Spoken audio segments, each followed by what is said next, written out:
Hi, this is Kris Lezetc, and you are listening to the Matt Balaker podcast.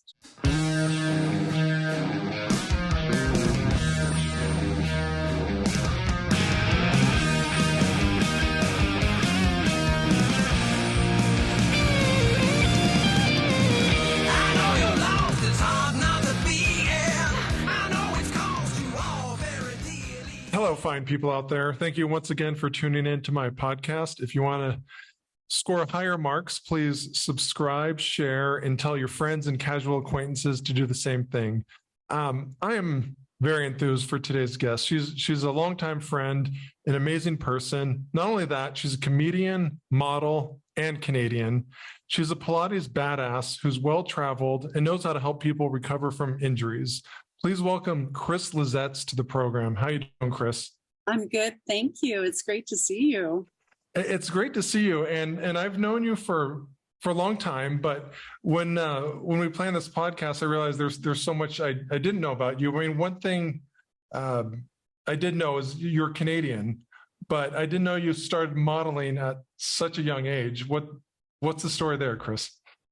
Okay, well, I started modeling when I was 11. I already started this out with let me think. That was like, it seems like that was a lifetime ago, but yeah, I got scouted in Vancouver, Canada, which is where my family still is. And I started modeling with Charles Stewart Agency. By the time I was 13, I was getting scouted by, agents in Milan and in Japan. And I got offered some contracts and... Wow. Well, I'm curious, how does one get scouted at 11? Well, I had a friend, Lorene Parkley, and her friend, we went out for lunch one day and she was older than me. And her friend was a scout for Charles Stewart Agency. And that's a longer story. I don't know how much time you have, but she said, "Oh, I love the way your lips like turn up on the ends, like you'd be a really good model." And I was like, we're looking for someone whose lips turn up on the ends. Something like that. It was something like complimentary. And, when you're little, you're like, wow, she's a big scout. Oh, they want to meet me, And sure. Were your parents in entertainment or advertising or anything like that? Oh, not at all. No, they were not fond of the idea of me, not being a doctor, a veterinarian, or, having a long corporate job. So they didn't really understand, any of the independent, artistry routes. They were just like school. Well, that's a pretty young age to take on a job. I mean, even like a serious hobby. I mean, most kids are learning in America like soccer and maybe multiplication by the time they're 11. But you're thinking about career paths. I mean, yeah. What was your father's reaction? Well, he didn't really have much say in it. It was just kind of like I made up my mind and I told my mom, like, that's what I'm doing. And I said, I have to take this course first to learn how to do hair and makeup, and you have to learn how to dress and what the industry is about. It's like, you have to kind of invest in yourself. So my mom just said, well, if you're going to do it, you're going to pay for half of it. So did you get a paper route? How did you cobble the money together? Well, I actually worked for a fish and chips place in my hometown of Tawasin. And I deep fried fish and I blanched French fries. So sometimes you got to deep fry fish and blanch French fries to work in modeling. That's a lesson we've heard so many times, but it's important that you reiterate it, Kris. So, yeah. So talk to us. So you're 11. You're blanching French fries. You become scouted because you have this unique, wonderful smile. What was the reality like once you got past that initial kind of excitement of being scouted? What's it like to be a child model? I mean, it's been a few years since I did professional modeling, so I want to hear your side. Well, at the time in Vancouver, I mean, it was on fire. Everything was just ablaze. I mean, this is before the age of real digital cameras. You know, they still did old school film. So when you went on a photo shoot, it was like more glamorous, really. And it was just really, you know, there was a whole culture at that time in Vancouver. This is when they were shooting, you know, they started shooting pilots in Vancouver and the film industry got really big. So from modeling, I got, you know, all these like little bit parts in movies and they weren't speaking roles. They were more like, you know, featured extras. And so that was like real glamorous. They're like, oh, here's a model, you know, we'll put her like you're the statue in the back. So I did movies like Look Who's Talking To. I did The Odd Couple. And I worked with a lot of big people. Wow. They started shooting like 21 Jump Street, and then the spinoff of Booker with Richard Grieco. I did a special extra. Like he's the blue jean baby queen, if I'm correct. Is he the blue jean? Is that what they call him? I think he's the one who wrote that song, but yeah, please continue. Richard Grieco? I thought so. The guy who played him. We'll have to fact check. Maybe okay. I'll talk to some producers, but I think we already started off with maybe misinformation. Hey, on that road. This is the internet. This would be the first example of misinformation out there. So you got to work with, you know, these major celebrities. You're in Canada. Like, did you aspire to do film, or was it just like that was sort of the natural progression from modeling? Well, at the time, nobody really said, hey, get into acting. It just kind of happened. I took a few classes and stuff. And then because I started modeling, I had been scouted by these agents. And so, you know, they take girls at a very young age. I think differently of the career path now that I'm older. But at the time, it was just all these opportunities were being presented to me. So I took off and went to Europe. And I think the first time I went to Italy on my own, I was like 16 or 17. And I stayed there for like 6 weeks, 2 months. So how did that conversation go, Kris? Like who'd you tell? Like, I mean, because you were a minor, like or how does that work? Like if you just decide I'm gonna go to Italy without you. Well, I think my mom, like a lot of the parents were going with their daughters or their sons. Okay. And at the time, my mom was like, no, I absolutely will not go to Italy with you. Like you can go by yourself. And I think I was just like, yeah, I'm going by myself. They're paying for it. You know what I mean? So I just kind of did what I wanted. I was a little bit rebellious. So. I'm gathering that, but sometimes you need to be. So where did you stay when you're in Italy? Like where'd you live? When you go with an agency and they kind of pay for you to go, they're paying for you, but it's sort of like a what is the word I'm looking for? Like they prepay you because you have to work that money off. Gotcha. So it's really, it's, you know. So you're sort of reimbursing them by going there and living in like quarters. You go and you live in a pension. The first place I stayed was a pension in Milan. And there was a bunch of models. I think the most famous person that I met at that time was Sebastian Bach's sister.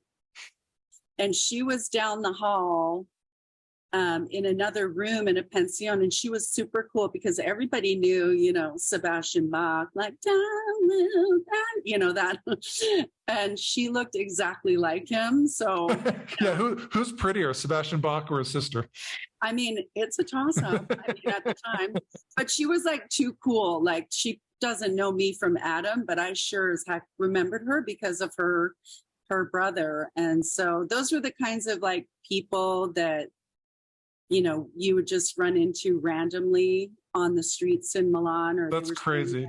So you go from beer battering fish to partying with rock star siblings. What sticks out? Like what was culturally different from Italy compared to Canada? Oh Lord, I don't know if your podcast. Which had more butt slapping by creepy older men? It's definitely say Italy. And it's not creepy old men. It's the young boys. It's creepy. Okay. Well, is it acceptable or is it cute or Yeah. There's 12-year-olds that are catcalling models on the street there.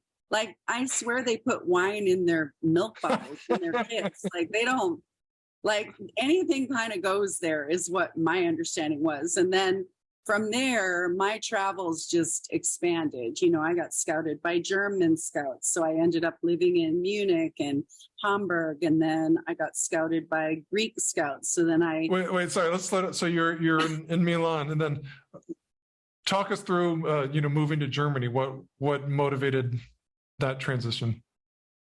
Well, there's just different markets, right? Okay. So you've got Milan is a very editorial market, and I believe still is. I'm so far removed from the fashion world. Like, now I shop at Walmart.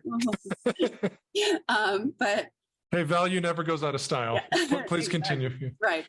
But yeah, it's a very editorial. So you shoot like the magazines and the really cool stuff, right? But none of the editorials, unless you were like one of the supermodels, Linda Evangelista, Cindy Crawford, Christy Turlington, all of those women, they made the big bucks because they were living in Paris. But if you were just an average Joe, I'm more of a catalog looking girl. So more wholesome or whatever. Mm-hmm. So there were certain markets where you would do better and you could make more money. And Germany was one of those commercial markets where you could do more catalog stuff.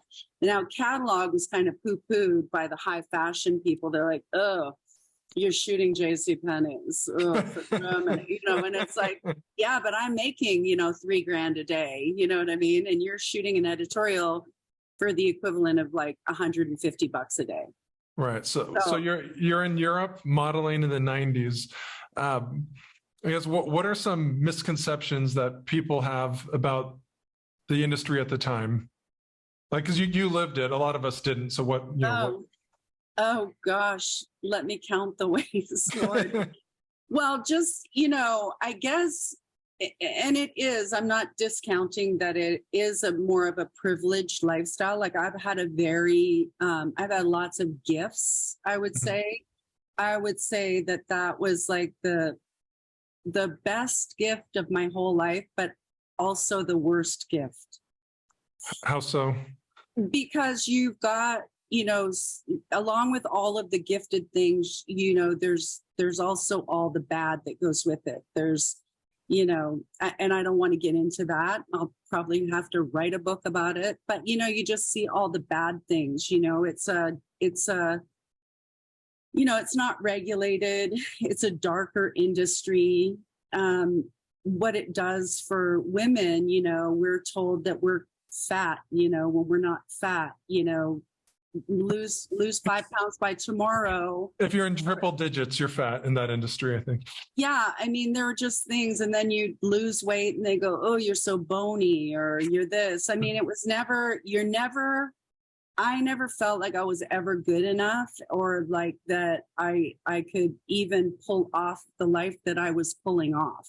But I was very successful. I mean, I did billboards and campaigns, and I, could undress into my underwear and not care who was in the room. You just had to do that. And nowadays, I think that's not acceptable, some of the things that happened. And so, I mean, some things were really traumatic and some things were really awesome. What were some of the joys? Like what kept you motivated? Oh, I met the most wonderful people. Like, I have friends all over the world. I'm blessed to have these people. And, when Facebook came out, I was so excited because I'm like, this is the best thing ever. I can see my friends that are in South Africa or still in Greece or Amsterdam or Italy, wherever they are. And we've remained very close. And some of them are in the States now. And I just thought social media was so wonderful for that, even though it's turned to God knows what now.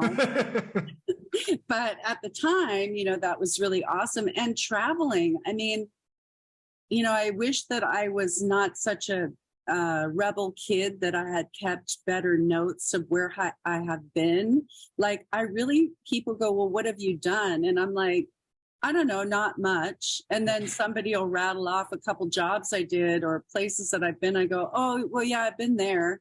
They're like, oh, you've been to Sardinia and you forgot? I go, kind of, yeah. Let me consult with my travel journal, page 17, Sardinia. Yeah. Yeah, exactly. And then, and I lived in Europe for like 10 years. So I traveled a lot. I went to places that, I would never have dreamed or imagined that I would go.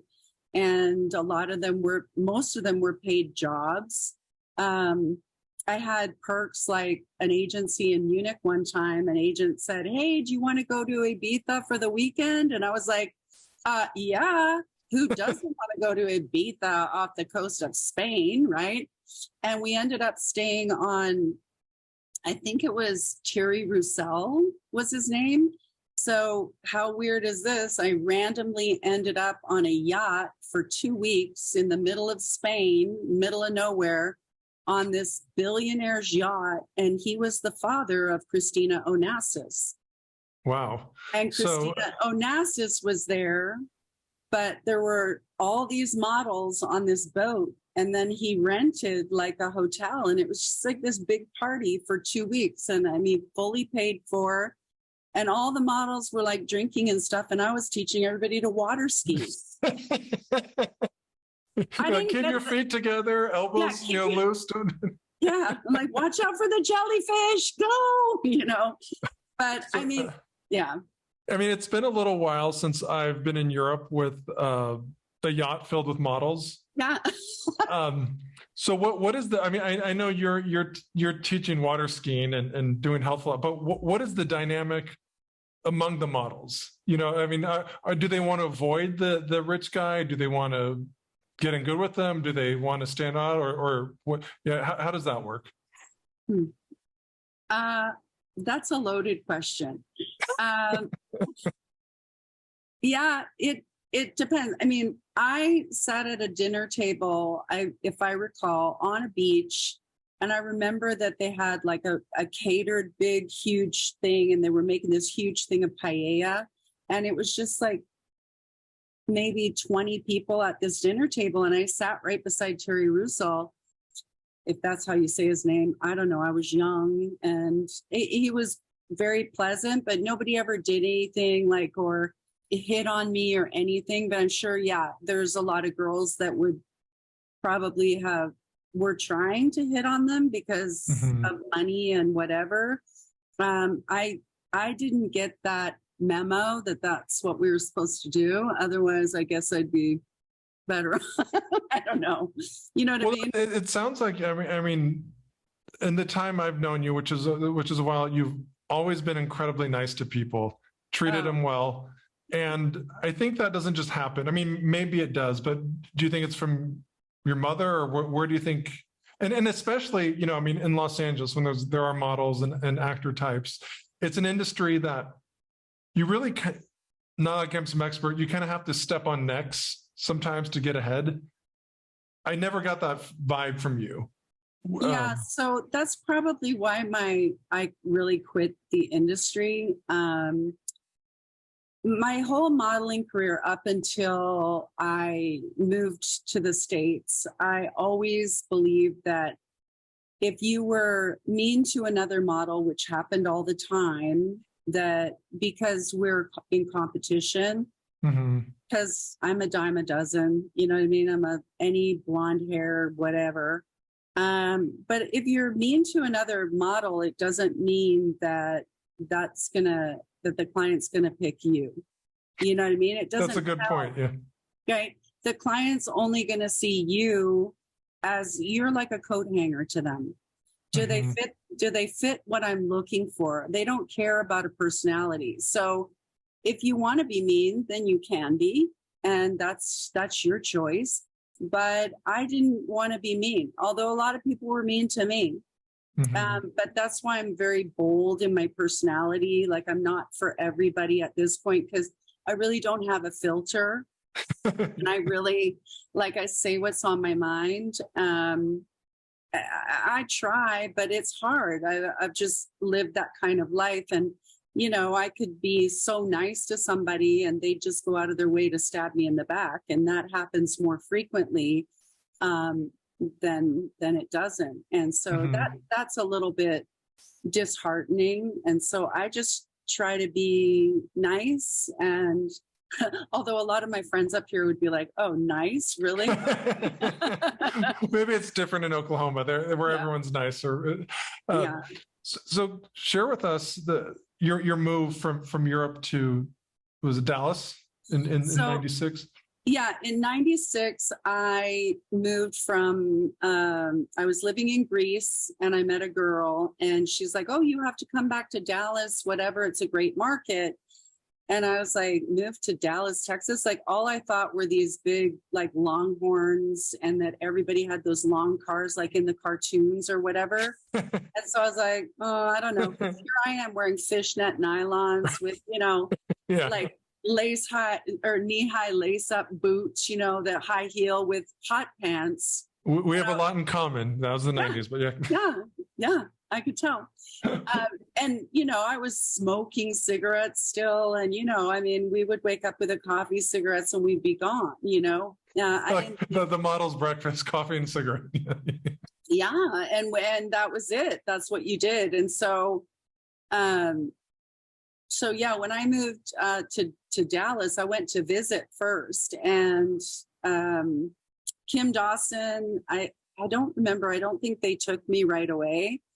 And then I went back to Europe for a couple of months and I got more tear sheets. So I got jobs and I had this full European book of tear sheets, which wasn't anybody local. And they didn't have anybody like me in Dallas. Like they had these girls that were probably a few years older than me at the time. So I was in my 20s.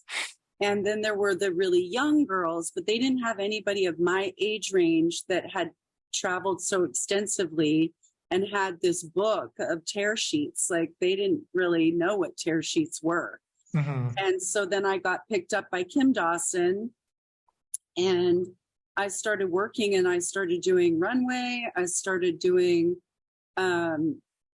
just tons of catalog stuff and it just hit and I went off and I ended up being the top grossing model for Kim Dawson like 3 years in a row. This is before I moved to LA. Wow. Congratulations. Thank you. Well, and I ended, I was an actress too. So I also started studying improv. And then I did a stand-up workshop with Dean Lewis while I was in Dallas. And it's funny because when I moved back to Dallas 20 years later, I took a couple more workshops with Dean just for fun and for old time's sake. Yeah, and he's still teaching there and he's awesome. But he kind of gave me the bug to go out to LA and really try stand up. And, I had no idea what I was doing when I moved to LA. Like who would have thought it was a good idea that I'd be leaving, a 6-figure income, just having a great life and owning my house in Dallas to going to, Hollywood. Like I'm going to Hollywood. I'm going to make it. Jazz hands, look out. I'm going to be glamorous. So, but I did. I dumped everything and everybody's like, "What are you doing?" I'm like, "No, I'm going to do this thing. It's going to be great." And then that's where LA and the stages came in. Yeah. So what was the expectation you had of LA and what was the reality?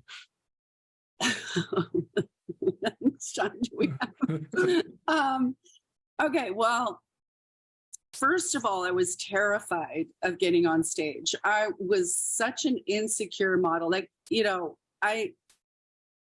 I don't know what I was thinking. I just knew I wanted to do stand-up, but I didn't know like what the industry was. I didn't know comics. Like I started hanging out, Bobby Lee's like, I laughed at something at that old, what was it, Dublin's on Sunset. Oh yeah. Yeah. And I knew all those guys because I was hanging around there and I was watching comedy and I knew I wanted to do it, but I hadn't been on stage yet. And I remember Bobby Lee one night at Dublin's when Dane Cook was on and he goes, he goes, "Oh, Kris, do you do stand up? You're always at these shows." And I go, "Who told you?" And he goes, I had done it. I don't want the secret out. Yeah. Like I'm just watching. I'm not sure. And he was like, "You have to get on stage." And so I was like, "No." And then he actually, got me on stage at the Comedy Store, my first open mic in the OR. And, wow. Out of all of the open micers that were there, the one thing that I had, because I did improv, is I could make eye contact with people. Like I know how to talk to people on stage. It still makes me sweaty. Like I'm getting nervous now thinking about it. But I think my first, because as soon as Bobby Lee goes, "No, you're going up this Sunday," I had 3 days. And I'm like, comics, when they're 10 years in, they go, "Yeah, what am I going to cut out of my set to whittle it down to, right. 30 minutes?" And it's like, I got to chip away a few chunks. And at the beginning, you're like, 3 minutes? What am I going to talk about for 3 minutes? Are you kidding me? So there's that whole, like delusional stage time. Like you think you're talking for 10 seconds and it's like 10 minutes. Right. So, and I have a really funny story about that from Matt Walker. And I think he still has that tape, which is double gold. Please don't find it and play it. But the first thing I wrote, I remember calling my friend Corey Slee. And Corey's just a really funny guy. Him and I were trying to do comedy, and he came over to my place in Marina Del Rey. And I go, "I've got 3 minutes at the Comedy Store. Here's my idea. Reality TV commercials are brand new, but if they're reality TV, why don't they have reality tampon commercials?" Good point. That was my premise.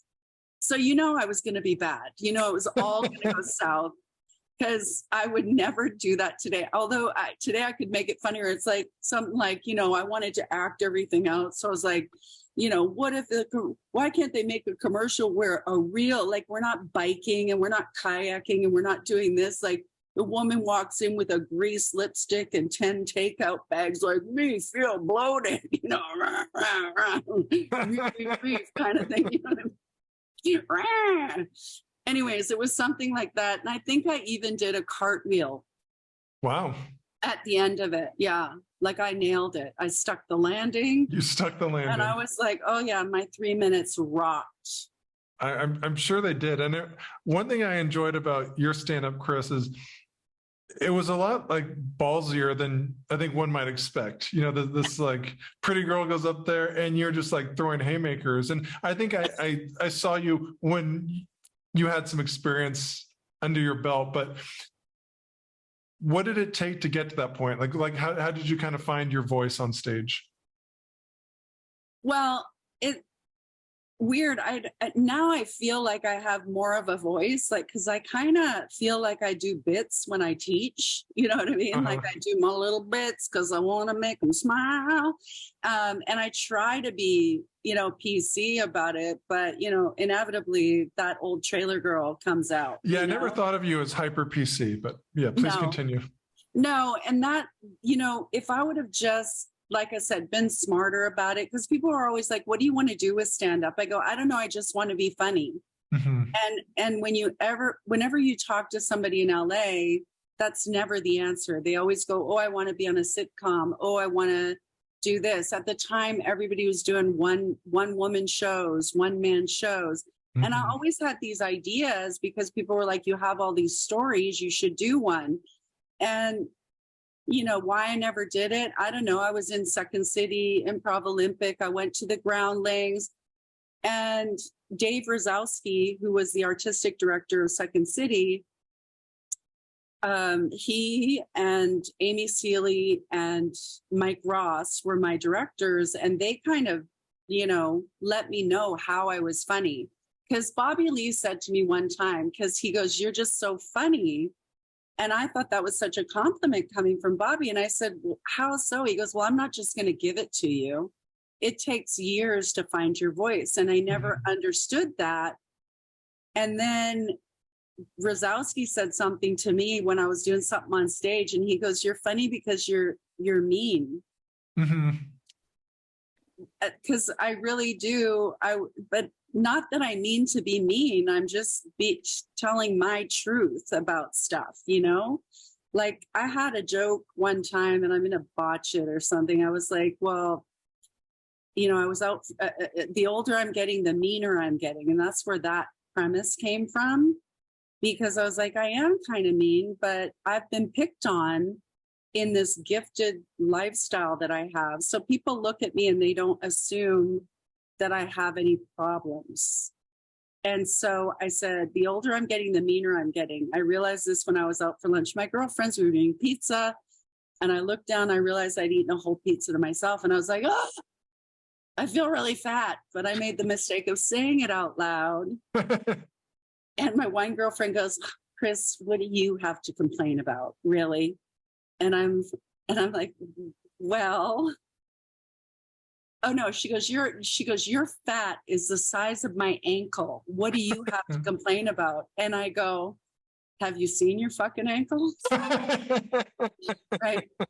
You can, but I mean, I was just like, okay, my truth is I felt really fat, but I'm not allowed to say that because apparently there's a stigma that goes with that. And I don't fit into that like thing. And I'm like, but it's meant to be a feeling. It's a feeling. How can you negate my feelings is basically, and you know, again, if anybody watches this, then if anybody, at least 9 to 12 people will watch this, but okay, yes. Yeah.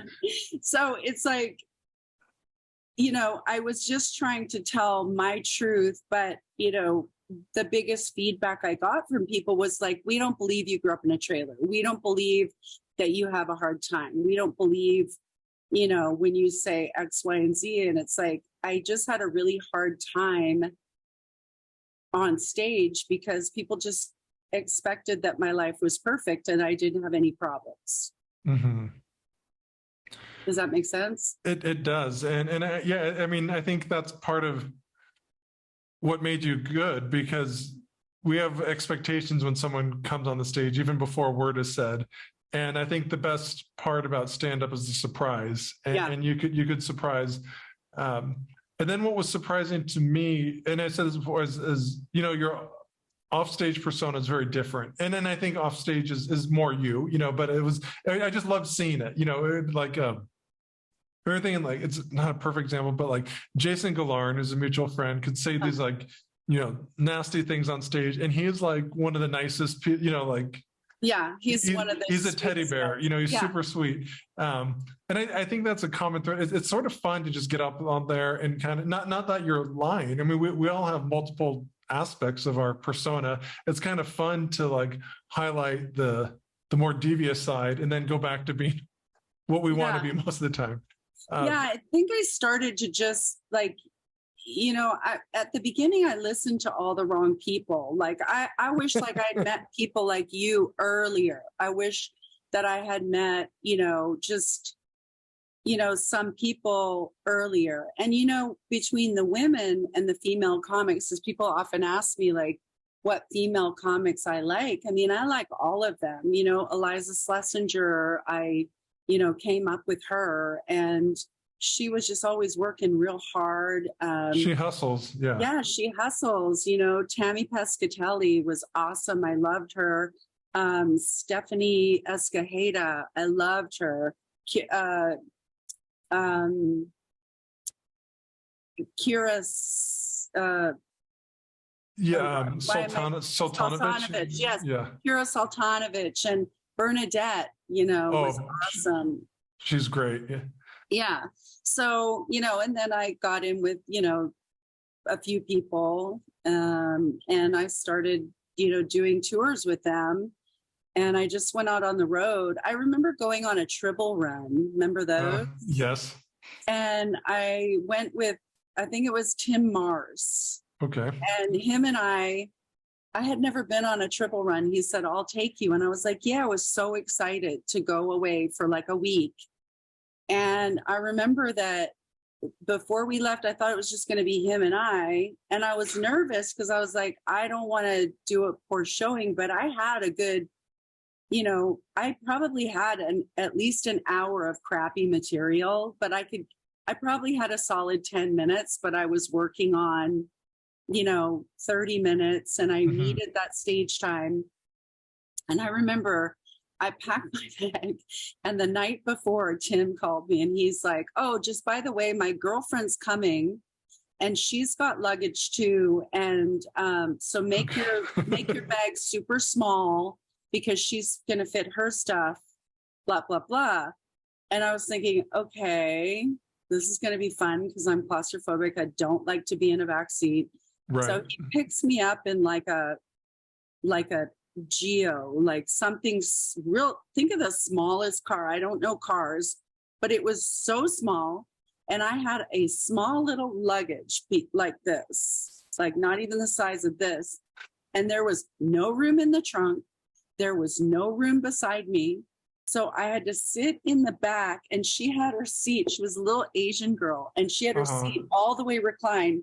And there I was, 18 hours on the way to Montana. Just there's God. No leaning back. There's no no headrest. It was nothing. And I was just focused on, I was so excited to get to Missoula and do a show. I was going to do a show. And anyways, I did that triple run, and man, that was so eye-opening. And I was like, this is brutal. It's brutal. It's like an open mic at different towns. Yeah, but you're able to talk for longer. But then we went to, what was it? Idaho Falls was one of the best shows I've ever done. Because it was with Tim. And I remember pulling up to this hotel, and it was like an old, nasty hotel. And I think I took a picture of the bar of soap there because it had a pubic hair on it. And lovely. I posted it, and I was like, "Oh, no, thanks. I brought my own soap too." You know what I mean? Yeah. Right. Anyways, I remember going down to the bar where the show was at, and it was this DJ who's there that throws this big show all the time. And I didn't know that. So I went down, and people are smoking in this bar. It was nasty. And there was like 5 people in the bar. And the bartender looks at me like, "Hey, what can I get you to drink?" And I go, "Oh," I said, "Is there a comedy show here in like 15 minutes?" And he goes, "Yeah. Are you here for the show?" I go, "Well, I'm one of the comics." And he goes, "Oh, no." And I go, "What?" And he goes, "Female comics do not do well in this room." And I was like, what? Right. And I said, "Yeah, but it's 15 minutes to the hour. Like, is it?" He goes, "This place will be packed." And sure enough, that place had 300 people in it. And it was just like, "Hey, are you guys ready to get the show started?" She came all the way from LA. "This is Kris Lezetc." Oh, wow. Like, no music, no MC, no cold open. I'm here and I'm doing stuff on stage. Oh, wow. What? I'm like, "Hey, so I grew up in a trailer too." Like all of you, right? Yeah, it was like, but anyways, it was the best room because I used my TV material at the beginning, and I really was able to, see how it worked. And then I kind of, tested the water with a little bit more, raunchy material. And then I went into that whole thing, and they loved it. They, at that point I was like, okay, I'm a rock star. I'm going to start selling material, and I'm going to start selling, there are those shows, right? But that really hooked me even more. But then you realize how hard it is to get, an agent to believe in you, and at the time, there wasn't a lot of female comics. I mean, they put maybe one staple female on the show. And it was just so hard, and you couldn't make a living doing it. I mean, I couldn't. I wasn't no Whitney Cummings or, Natasha. Yeah, I mean, I think that's a lot of people don't understand. There are very few comedians who make a living where you can actually live, just on stand-up. There are some, but by and large, they're also on TV or have to do something else to supplement it. Yeah, I mean, I did like bit parts on TV shows. I mean, I'm a character actress. I went through all of the schools. I mean, I am literally trained to do anything. And now I'm doing none of it. Like none of it, because a lot of things changed my life in a different direction. And it's just strange. I mean, now I would love to go and do some shows. That would be amazing, because you think I didn't. You're like, now I have stories to tell. Right. Well, yeah, I want to hear, because I left Los Angeles, gosh, what was it? The end of 2009. My wife got a job in the Bay Area, and that was around the time you left, I think. I left LA in 2013 for Nashville. Okay. So in 2009. Yeah, I want to talk about your trip to Vail, Colorado. So, right. So I was dating, I don't know if I want to say his name, but anyways, I was dating somebody, you know who, and I just rather not glorify that. Anyways, him and his family were going, him and I were traveling around, and he was doing shows and I was opening for him. And basically we just shot like a commercial for his new TV show. I think we were in North Carolina, and he said, "Oh, we're going to stop in Colorado and see my family." And they go, "Oh, we want to go skiing in Vail." Okay. So have you skied before this time? So I grew up in Revelstoke, British Columbia. And I was at one point when I was 6 years old, I think my mom had me on the Nancy Green ski team, because when you're 6, your knees just go boink, boink, boink, and you can go down suicide and you can do all these things. So, and then when I was older, I did go skiing a couple of times. Like I lived in Europe, I skied the Alps. I wasn't great at it. I was good when I was younger, but if you don't do it all the time and then you go, "Hey, I'm going to try skiing," I don't recommend it for people that haven't skied in 20 years. It doesn't just come back, and there are more rugged terrain if you're not familiar with it. And anyways, we were going skiing for that one day, and I just woke up, put on a one-piece snowsuit of, my boyfriend's mother, because they have a house in Vail, and we all hit the slopes. And I had been on Vail Mountain several times with them, but I'd never been on the back basin. And this morning we all skied all the way up and down and up. We got to the top, and then we were on the back basin. So it's all new terrain. Now I think the back basin, that's not like a normal run, right? This is for like backcountry skiers or No, it is a run, but it's called the back basin. Oh, okay. So Gotcha. like if you just want to go kind of a quick ski, right? You could get up the ski lift, and then you get off and you ski down, you go up a little higher, and you kind of do these little routes, right? And then you can climb higher and higher and higher. It just depends on where you want to get off and what runs you want to do. And every time you get off, there's the easy run, you've got flags for that. You've got an intermediate, which I was intermediate. And then you've got the super advanced. You don't want to go on there if you're a beginner, right? And the intermediate was fine because they're big, wide roads that they clear. But it hadn't snowed in, I think they said, over 6 days. So it was 10 o'clock in the morning. So everything was just a sheet of ice, which you don't really think about I didn't even think about that. Right. And I just remember we were on the back basin, and I looked over, I see his mom, and she's skiing like a bike, because she skis 80 days out of the year, of course. Right. And I'm just trying to keep up. And I remember going over, and I was going to stick my pole in and kind of turn with my knees together. And when I went over, I missed like kind of one mogul, and I went over a little too far. And when I went to turn, there was a massive drop, and I saw a tree, and I was like, "Oh, I don't want to do that." So I jerked my whole body up. You overcompensated. And I came off. My center of gravity was behind my skis. So my skis were slightly in front of me. I wasn't out of control, but that's just what it takes. Yeah. And I kind of landed on my left side of my ski, and my legs were together. and I obviously couldn't get my poles in. And so the impact hit me right on my left hip. And that's where I laid for 2.5 hours, bleeding out. Oh my gosh. So the guy I was with, right? Because people go, oh my God, that's awful. Were you alone? I go, I was with my ex-boyfriend and his family. So yeah. Is this thing on? Anyways, so they kept skiing. They didn't know that I'd fallen. And thankfully there was a guy. Yeah, was there ski patrol or other skiers or like... So there were other skiers there, but it's all very foggy, but it's weird because I didn't pass out from the pain.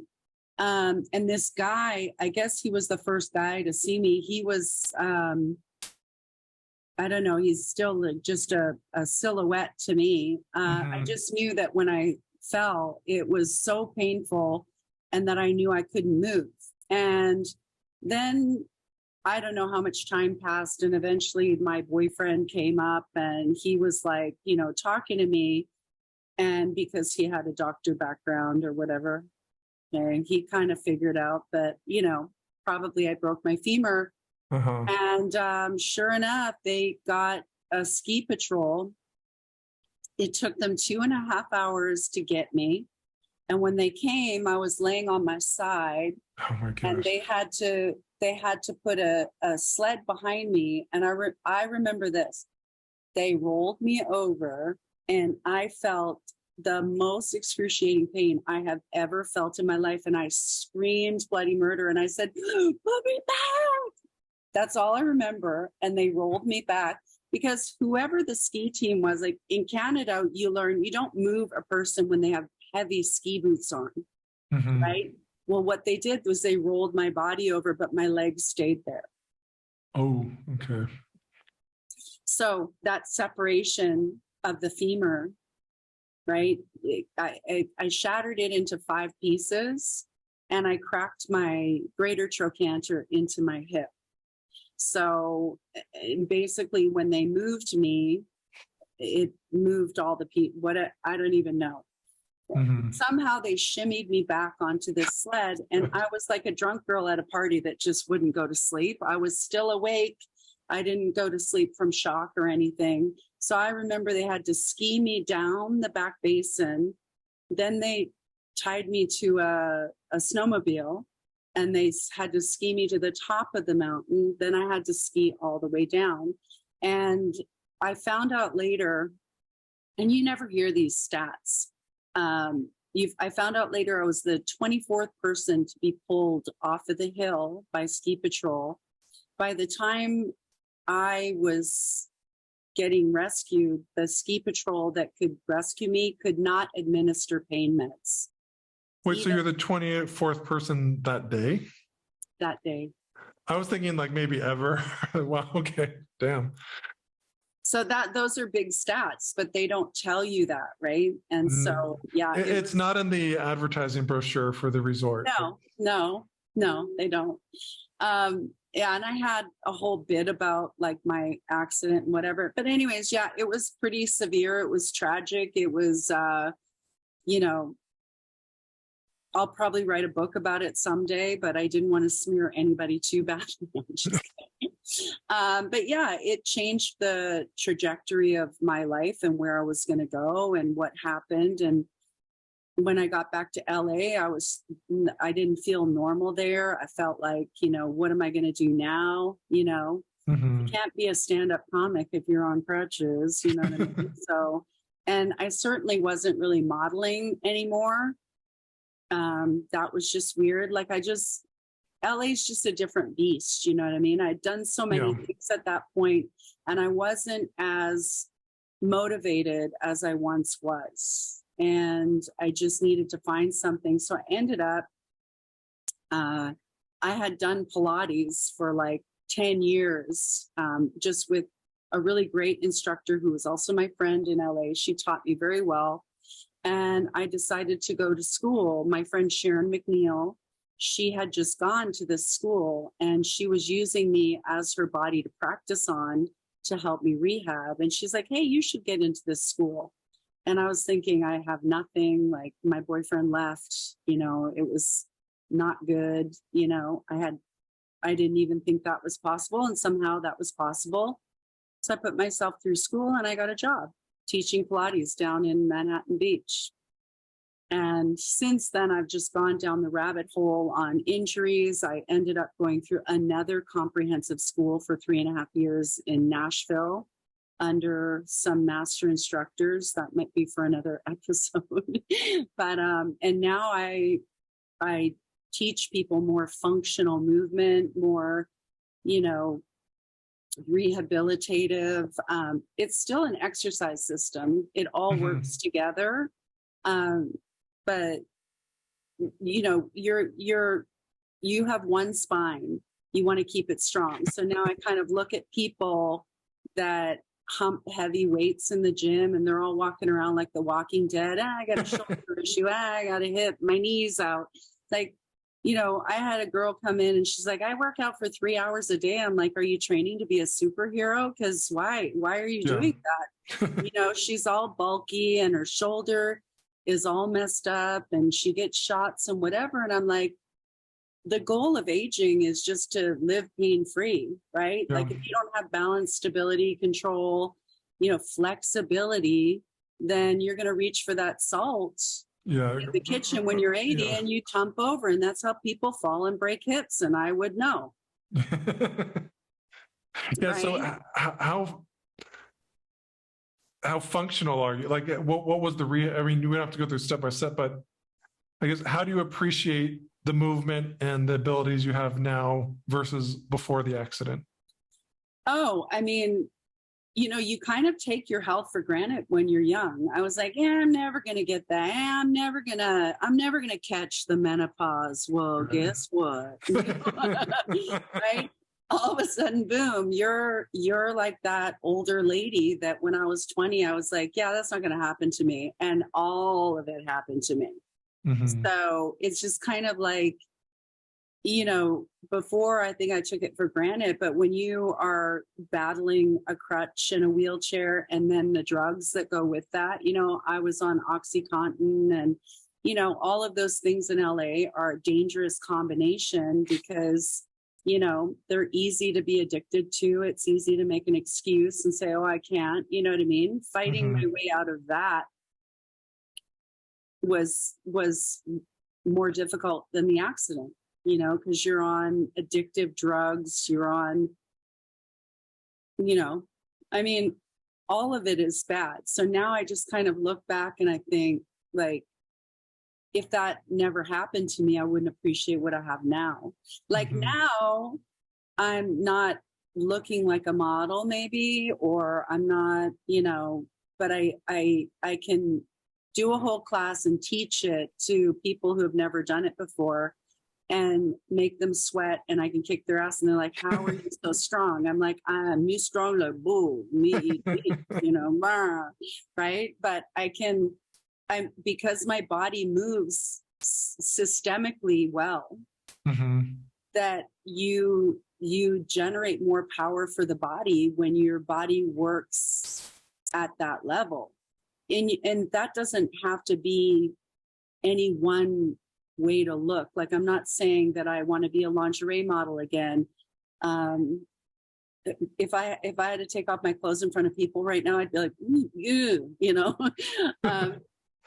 but it's different packages for who you are, So, but all we're trying to do is have full range of motion in the shoulders. You know what I mean?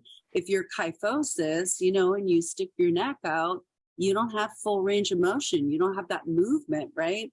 And that's when all of those pain patterns start to come in. And then you just have a plethora of other things that are going to happen because that's the way you're moving. And I always say you move in your little shape.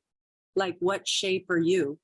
If you're hunched over and you've got your little neck forward, or do you really you see those lordosis people with the popping booties and tight backs and they're like this, that little shape doesn't change. So now if you load the extremities with weights and stuff, you're moving in your little shape. Sure, people like you see all these results, like, oh, results with all these weights. Sure, you're going to get results. As soon as you work out and you burn calories and you watch what you eat, your shape is going to shrink, but the functionality didn't change.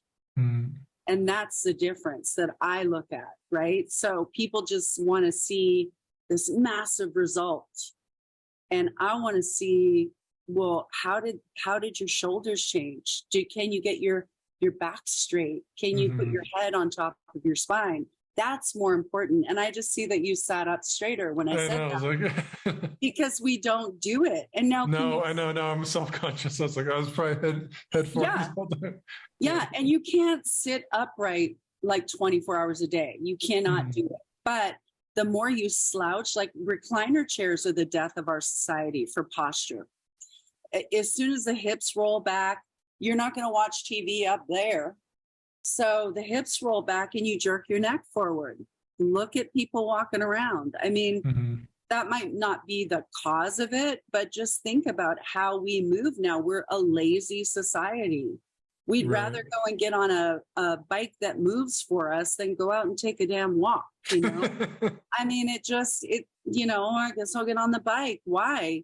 Take the long way, park at the end of the grocery store. Functional movement is just that all your joints are moving, that the hinges work right. It's like, if your alignment is off and you have all these injuries and you're like, yeah, but I go to the gym like, an hour a day and I lift heavy or whatever. And not to say the heavy weights are bad, but if you have any kind of a deviation in your posture that you're not aware of, you're going to start grinding in the socket. You're going to start, that cartilage goes real fast. Like that's your knee cartilage crying. Okay. That's listen to your knee cartilage. Yeah. Leaving your body. Right. That's why you need shots. And those shots don't last very long. Eventually, if you don't address, epidurals fade pretty quickly. Yeah, well, you would know that, right? From your kids, good Lord, right? Yeah, pushing them out was not easy. Yeah, Kris, I know. Men can have babies.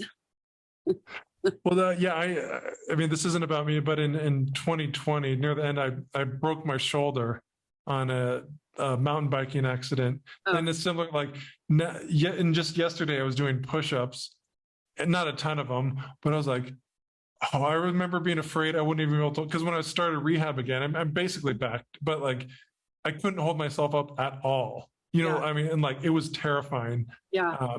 And this was after surgeries had gone, reasonably well and all that stuff. And now it's like, all right, I might not be able to do 100 push-ups, but like even doing one, I don't know. It's like I'm so appreciative of that motion because I was afraid for a little while. I may never have it again. So I mean, like you said, the surgery, at least for me, was the easy part. It was the recovery, and you're helping people, live more functional lives. And I mean, I can't think of a better gift to give to humanity. So thank you. Thank you. But I'm curious, after what you've been through and what you're doing and what you continue to do, what are you most proud of, Kris? Oh, I think I'm most proud of like getting all these certifications. I think when I went through like the first Pilates school that I went through in LA was so amazing. And my master instructor, Stacey Vargas at the Pilates Institute of SoCal, she's amazing. But I think you learn like a lot of information about the beginning of Pilates and all the history and the anatomy and the contraindications and the this and the that and the intro level on every equipment. And it's a lot for your brain. So by the time you go through that school in a year, you have to complete your hours in the next year. And I don't think I finished all my absolute hours of like observation and whatever because of my life in LA. So I never fully got my certification, although like I didn't get a thing. I finished the school, I had the education, but I needed more hours to get a thing, right? And then when I moved to Nashville, I realized I was living 5 minutes from this woman who she learned directly from Joseph Pilates. Her name is Sanjay Mayo. And she is a global instructor still. And I think I don't want to say how old she is, but, she's in her late 70s, if not 80. She'll kill me if I please don't let her see them. She's over 25. Yeah. But I was broken by the time I got to her. I'd had, a failed marriage. That was horrible. I wouldn't even get into that. And by the time I went to Nashville, I was just broken down from LA. I wanted to go somewhere where nobody knew me. Mm-hmm. And I wanted to start over. And I'm really good at that. I'm good at starting over. And I met her, and she could just tell I knew everything that I was doing on these pieces of equipment. And then I realized that she taught teachers. And I said, I want to go to school with you. She said, you don't need to. You've already been through. But I am so glad that I did, because what she taught me is not in a syllabus. And she's nurtured me and fixed me. And she's been my mentor. And I just can't even, when I got a certification from her, it was different, because she put us through level 1. She goes, okay, now go off and teach that for a year. You got to get that ingrained. Then she'd teach you level 2 the next year. Okay, go off and teach it. Then level 3 and whatever. So when I got those certifications, I was just, in 2016, I got my last certification from her. And that was the best moment of my whole life. Like I had won the lottery. I was made. And then I did. You earned it. Yeah. You didn't just win it. You earned it. Yeah. I mean, and I've done a ton of other workshops, like with my people, my idols in Pilates. And definitely humor has gotten me far in this business. So it's taught me, a thing or two about how to teach and how to relate to people. I think that as comics, we kind of dissect that humanity and whatever. And, if you've ever taught anything, you do become like a therapist, like a friend to a lot of people. And there's, where they say, don't judge a book by its cover. I mean, it's an old saying, but it's so true. You don't know what people are battling. And the things that people tell me, I probably shouldn't know, but I feel for people, and it's hard. And I just, the best thing I can say is keep showing up. Like I stopped going to my classes, and Sanjay, when the pandemic hit, I was like, this is the best thing ever, because Sanjay was doing online classes and I got on every single one of her classes every day. It was great. And then life happened. I opened my own studio. And for the last 2 months, some things happened and I wasn't logging on. And she was like, I miss you. Don't not come. Just log in. The best thing to do is to be part of a group that's going to hold you accountable. And I did. Best thing I ever did. She's still holding me up to that standard and giving me accountability. So I hope that I pass that on to people. Well, good for her. And where can people learn more about you? Maybe they want to sign up for some Pilates classes. Where can we funnel them, Kris? You can funnel them to Pilates at the Pasture on Instagram, or on Instagram, I'm Kris Lezetc. I post most things on there. Also, I have a Facebook page, Pilates at the Pasture. They can message me there. And I'm located in Broken Bow, Oklahoma now. I have a boutique studio in the heart of McCurtain County. So if you ever come up here, which I highly recommend, Hochatown, go look up Hochatown and all the things to do in Hochatown and Beavers Bend. That is where I'm located. So a lot of people, this is a destination location. It's 10 miles from where I am, and I live on 20 acres, and this is my studio. Here I am. Come see me. Come visit. Come visit. Well, Kris, come visit again on this podcast. Thank you so much for your time today. We really appreciate it. Thank you, Maddie. It was great to catch up with you. Thank you for having me on. Thank you for listening to this episode of the Matt Balaker podcast. To learn more, please check out mattbalaker.com and encourage your friends to like, subscribe, and share. Really appreciate it.